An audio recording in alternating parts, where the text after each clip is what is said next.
बिस्मिल्लाहिर्रहमानिर्रहीम। अस्सलाम वालेकुम स्टूडेंट्स, उम्मीद है आप सब लोग खैरियत से होंगे। मैं फर्स्ट ईयर के 5वें चैप्टर का चौथा लेक्चर जो है शुरू कर रहा हूँ। इसमें हम बॉइलिंग पॉइंट पे बात करेंगे। पिछले लेक्चर में हमने इवेपोरेशन और वेपर प्रेशर दोनों पे बातें की थी, उनके दरमियान जो फ़र्क था वो भी मैंने वाज़ेह कर दिया था। ये बॉइलिंग पॉइंट का जो कंसेप्ट है ये जुड़ा हुआ है वेपर प्रेशर से। वेपर प्रेशर में हमने देखा था कि जब कंडेंसेशन और इवेपोरेशन में इक्विलिब्रियम पैदा हो जाए तो उस वक्त जो वेपर का प्रेशर होता है उसे वेपर प्रेशर कहते हैं। और अगर किसी लिक्विड का वेपर प्रेशर एक्सटर्नल प्रेशर या एटमॉस्फेरिक प्रेशर के इक्वल हो जाए तो उस वक्त लिक्विड जो है वो बॉयल करना शुरू कर देता है। मैं आपको ग्राफिक तस्वीर की शक्ल में, फिगर की शक्ल में थोड़ा सा एक्सप्लेन करता हूँ। आपने फर्ज करें ये एक लिक्विड लिया हुआ है और इस लिक्विड को आप आग के ऊपर गर्म करते हैं। आप गौर करें, ये घर पे भी आप एक्सपेरिमेंट कर सकते हैं।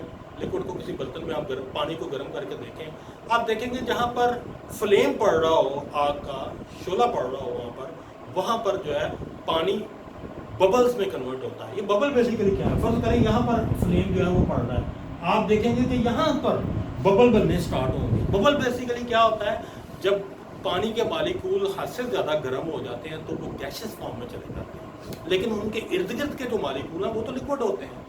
वो जो गैसेस फॉर्म में मालिक्यूल्स हैं वो बबल होते हैं। अब ऊपर अगर एक्सटर्नल प्रेशर बहुत ज़्यादा हो तो ये बबल अंदर ही ख़त्म हो जाएगा, ऊपर तक आएगा ही नहीं। ये प्रोसेस उस वक्त तक आप देखेंगे चलता हुआ जब तक एक्सटर्नल प्रेशर ज़्यादा है इस लिक्विड के वेपर प्रेशर से, ये बबल अंदर ही ख़त्म हो जाएंगे। लेकिन जब इस लिक्विड का वेपर प्रेशर एक्सटर्नल प्रेशर के बराबर हो जाएगा तो ये बबल ऊपर तक आएंगे। इसी को हम बॉइलिंग कहते हैं। अगर आप बॉइलिंग पे गौर करें तो बॉइलिंग में बेसिकली बबल ऊपर आ रहे होते हैं। बबल बेसिकली क्या होते हैं, ये वेपर्स होते हैं वाटर के।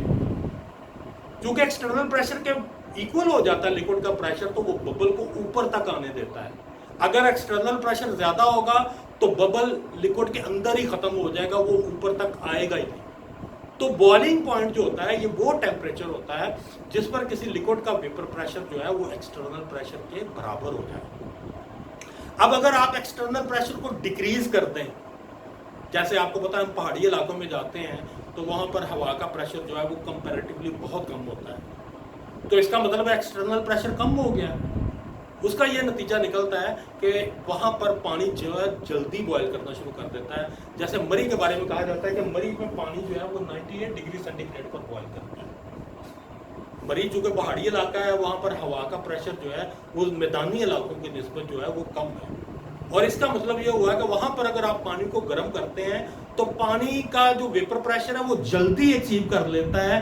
वहाँ पर मरी में जो भी प्रेशर है एक्सटर्नल प्रेशर उसको जल्दी अचीव कर लेता है और पानी जल्दी बॉयल होना शुरू हो जाता है। इसी तरह माउंट एवरेस्ट की जो चोटी है वहाँ पर एक्सटर्नल प्रेशर कहते हैं जी 700 mmHg के बराबर होता है और वहाँ पर पानी 69 डिग्री सेंटीग्रेड पर बॉयल करता है।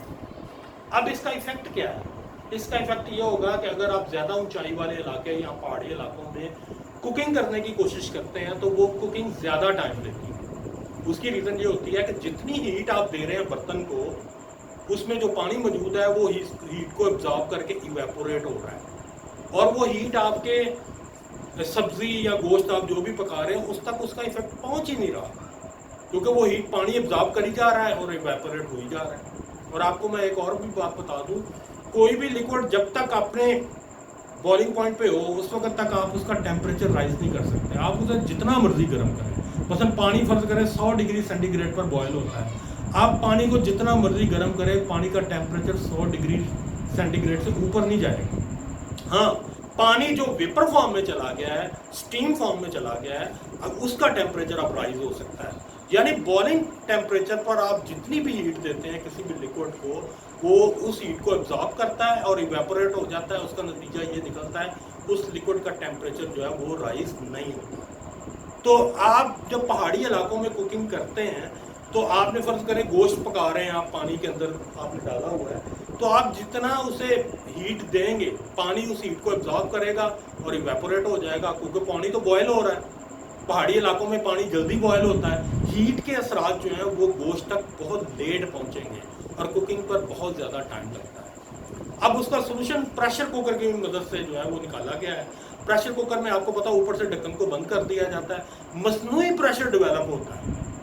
जो एक्सटर्नल प्रेशर होता है बर्तन के अंदर, ये फर्ज करें यही है प्रेशर कुकर, इस बर्तन के अंदर इस जगह पर मसनूई प्रेशर डेवलप होगा। आप जितना लिक्विड को गर्म कर रहे हैं उसके वेपर जो है वो यहाँ पर आ रहे हैं, और एक्सटर्नल प्रेशर तो कंटिन्यूसली इंक्रीज हो रहा है। आप जितना मर्जी प्रेशर कुकर के अंदर पानी को गर्म करें, पानी जो है वो बॉयल नहीं होता। लेकिन जैसे हम ढक्कन खोलते हैं और अंदर देखते हैं, आप देखते हैं कि पानी बॉयल हो रहा है, लेकिन वो ढक्कन खोलने की वजह से हुआ है। अगर आप ढक्कन ना खोलते तो पानी कभी भी बॉयल ना होता, क्योंकि पानी को जब आप गर्म कर रहे हैं प्रेशर कुकर के अंदर, तो पानी के जो वेपर्स हैं वो आएंगे यहाँ पर, एक्सटर्नल प्रेशर का वो पार्ट बनते जा रहे हैं। अब एक्सटर्नल प्रेशर तो कंटिन्यूसली बढ़ रहा है, इस लिक्विड का वेपर प्रेशर कभी भी एक्सटर्नल प्रेशर के बराबर नहीं होगा। अब उसका नतीजा क्या निकलेगा, जो हम हीट प्रेशर कुकर के को दे रहे हैं वो हीट जो है पानी के अंदर जो गोश्त मौजूद है उस तक पहुंचेगी और वो गलना शुरू हो जाएगा, यानी कुकिंग प्रोसेस जो है वो स्टार्ट हो जाएगा। तो ये जो पहाड़ी इलाकों में कम पानी का बॉइलिंग पॉइंट होता है, उसका सोल्यूशन जो है वो प्रेशर कुकर की मदद से निकाला जाता है।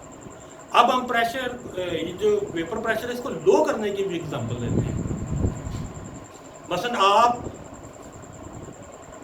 जो है ना, वेपर प्रेशर जो है वो ज़्यादा मौजूद है, लेकिन हम उसका वेपर प्रेशर कम करेंगे। मसलन फर्ज करें कुछ लिक्विड्स ऐसे होते हैं जिनको जब बॉयल किया जाता है प्योरीफाई करने के लिए, उनको जब बॉयल किया जाता है तो अपने बॉइलिंग टेम्परेचर पर वो टूट जाते हैं। जैसे ग्लाइसरीन है, ग्लाइसरीन का बॉइलिंग पॉइंट जो है वो 290 डिग्री सेंटीग्रेड होता है, और अगर आप ग्लाइसरीन को प्योरीफाई करने के लिए इसे गर्म करें, इसे बॉयल करवाएं, तो 290 डिग्री सेंटीग्रेड पर ग्लाइसरीन जो है वो टूट भी जाती है। तो उसका हम हल निकालते हैं वैक्यूम डिस्टिलेशन, यानी हम एक्सटर्नल प्रेशर जो है वो कम कर देते हैं। मसलन अगर 50 mmHg करते हैं हम एक्सटर्नल प्रेशर, तो ग्लाइसिन जो है वो 120 डिग्री सेंटीग्रेड पर बॉयल होना शुरू हो जाएगा। अब हम उसे बॉयल भी करवा लेंगे, उसके वेपर भी हासिल कर लेंगे, और ग्लाइसरीन टूटेगी भी नहीं। अगर 290 डिग्री सेंटीग्रेड पर आप उसे बॉयल करवाएंगे तो बॉयल तो वो हो जाएगी, लेकिन वो टूट भी जाएगी। तो ये जो हम एक्सटर्नल प्रेशर को लो कर रहे हैं, खुद लो कर रहे हैं, इसको हम कहते हैं वैक्यूम डिस्टिलेशन। यानी आप वैक्यूम पंप लगाएंगे इस बर्तन के साथ और अंदर से हवा को बाहर निकालेंगे। जब आप हवा बाहर निकालेंगे, अंदर वैक्यूम क्रिएट करेंगे, तो बेसिकली आप वेपर प्रेशर को, एक्सटर्नल प्रेशर को लो कर रहे हैं।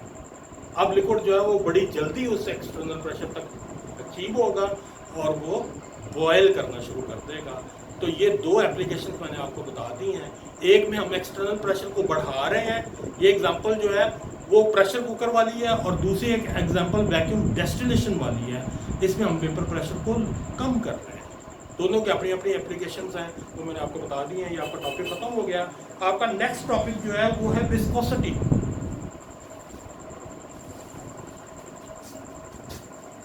विस्कोसिटी बेसिकली होता है the resistance of liquid to flow.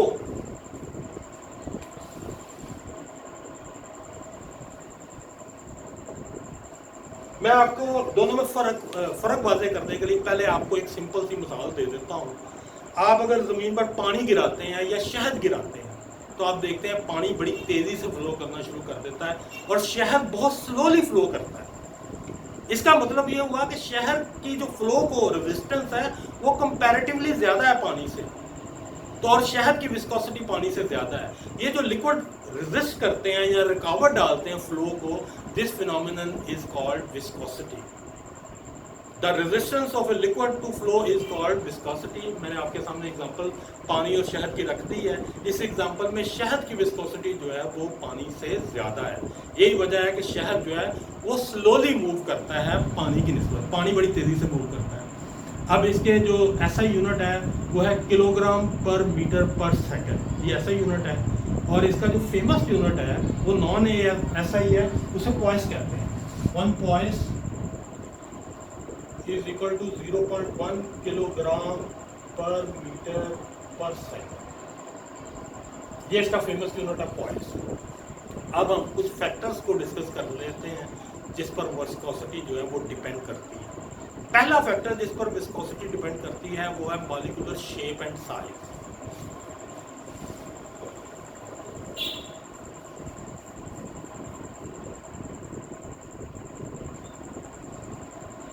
अगर किसी भी लिक्विड के मॉलिक्यूल जो है कंपैरेटिवली रेगुलर शेप हो, तो वो कम रेजिस्ट करेंगे विस्कोसिटी को। ये बिल्कुल ऐसे एग्जांपल है जैसे आप एक गोल पहिया बनाते हैं और आप देखते हैं कि उस पर गाड़ी जब चलती है तो उसकी मूवमेंट बहुत तेज होती है, और अगर आप पहिए की बजाय, पहिए की शेप गोल है, अगर आप कोई इर्रेगुलर चीज़ ले लेंगे तो उसकी मूवमेंट इतनी तेज नहीं होगी। जैसे फर्ज करें ये चीज़ आपने ले ली है, ये अगर आप पहिए की जगह लगा देंगे तो हो सकता है गाड़ी चले ही ना। तो अगर मॉलिक्यूल की शेप जो होती है वो रेगुलर होती है तो मूवमेंट मॉलिक्यूलों की तेज होती है और विस्कोसिटी स्लो होती है। और अगर मॉलिक्यूल की शेप इर्रेगुलर हो, जैसे ये इर्रेगुलर शेप है, तो मॉलिक्यूल रुकावट डालते हैं फ्लो में और विस्कोसिटी जो है वो बढ़ जाती है। तो ये पहला फैक्टर जो है इस पर इंसार है। दूसरा फैक्टर जिस पर विस्कोसिटी का इंसार है वो है टेम्परेचर। आपको पता है कि विस्कोसिटी जो होती है वो रेजिस्टेंस है लिक्विड की टू फ्लो। अगर मॉलिक्यूलों के दरमियान में इंटरमॉलिक्यूलर फोर्सेस ज्यादा होंगी तो ये टेम्परेचर है। टेम्परेचर अगर आप राइज करेंगे तो मॉलिक्यूलों में इंटरमॉलिक्यूलर फोर्सेस जो है वो कमजोर हो जाएंगी, मॉलिक्यूल कंपैरेटिवली आजाद हो जाएंगे और वो तेजी से फ्लो करना शुरू कर देंगे। तो इसका मतलब ये हुआ कि अगर आप टेम्परेचर राइज करते हैं तो विस्कोसिटी कम हो जाती है, अगर आप टेम्परेचर लो करते हैं तो आपको पता है चीज़ें फ्रीज होना शुरू हो जाती है, और फ्रीज चीज़ें बाहर मूव भी नहीं करती तो वो तो बहुत ज़्यादा उनकी विस्कोसिटी होती है। तो ये दूसरा फैक्टर है जिस पर इसका निसार है। और तीसरा फैक्टर जिस पर इसका निसार है वो है इंटरमॉलिक्यूलर फोर्सेस। अगर लिक्विड के मॉलिक्यूल एक दूसरे को बड़ा स्ट्रांगली अट्रैक्ट कर रहे हैं तो इसका मतलब ये है कि वो लिक्विड जो है वो स्लोली मूव करेगा, क्योंकि मॉलिक्यूल एक दूसरे को छोड़ेंगे तो वो लिक्विड फ्लो करेगा। इसका मतलब ये हुआ कि अगर इंटरमॉलिक्यूलर फोर्सेस स्ट्रांग हो तो विस्कोसिटी कम होती है, और अगर इंटरमॉलिक्यूलर फोर्सेस वीक हो तो विस्कोसिटी ज्यादा होती है।